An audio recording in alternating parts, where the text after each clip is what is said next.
A história de hoje é para te mostrar que não há no mundo quem possa mais do que Deus. Fica comigo para ouvir essa história e deixa sua opinião nos comentários. Eu me converti aos 17 anos e eu nunca me interessei por nenhum rapazinho da minha igreja. Sempre senti que o meu marido estava reservado para mim. Aí eu resolvi fazer um propósito com Deus, uma oração para Deus, para apresentar a Deus o homem do jeitinho que eu queria. Eu apresentava para Deus todos os dias o meu marido, né? Eu queria um homem alto, bonito, cheiroso, trabalhador e honesto. E todos os dias, nas minhas orações, eu apresentava o tipo de homem que eu queria para Deus. Até que um dia nós saímos para evangelizar e demos de cara com um rapaz lindíssimo, alto, bonito e cheiroso. Quando eu olhei para esse rapaz, eu falei: terra, é ele, Jesus. Nós convidamos ele para a igreja, para o culto à noite e, pasmem, nesse dia de culto, o culto era dirigido pela juventude. Quando foi à noite, lá estava ele. E nesse dia, eu era a porteira. E quando ele chegou, eita, ele veio, Jesus. Ele já logo tratou de sentar logo perto de mim. E quando foi na hora do apelo, né, eu já fui logo, chamei ele, perguntei para ele se ele queria aceitar Jesus.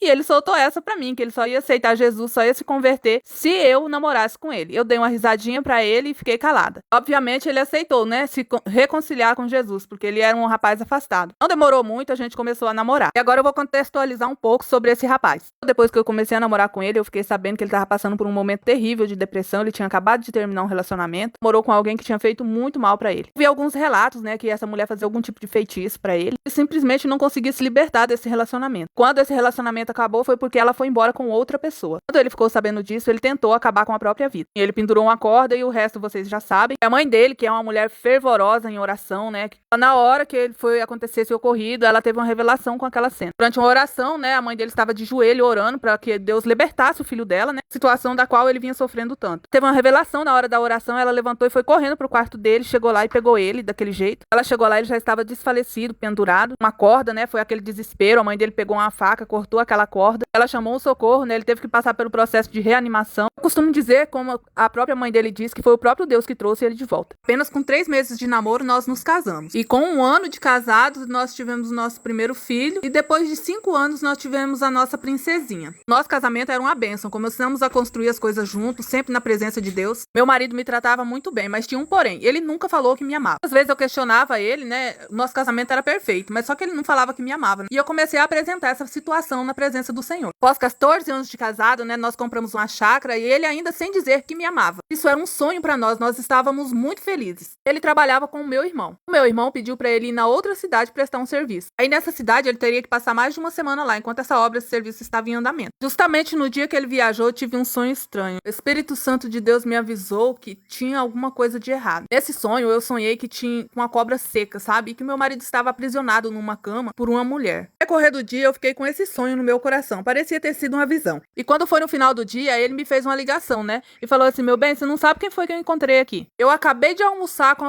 a fulana de tal e o marido dela. Ela é casada com um pastor, que é um amigo meu de infância. E eles me chamaram pra ir jantar na casa deles. Eu posso ir? Gente, a fulana era a ex-namorada dele, que tanto tinha feito ele sofrer, né? E eu respondi naturalmente. Falei assim: não, amor, você pode ir sim. Respondi assim porque eu queria que ela visse o homem maravilhoso que ela tinha perdido. Mas eu não sabia que eu estava brincando com fogo.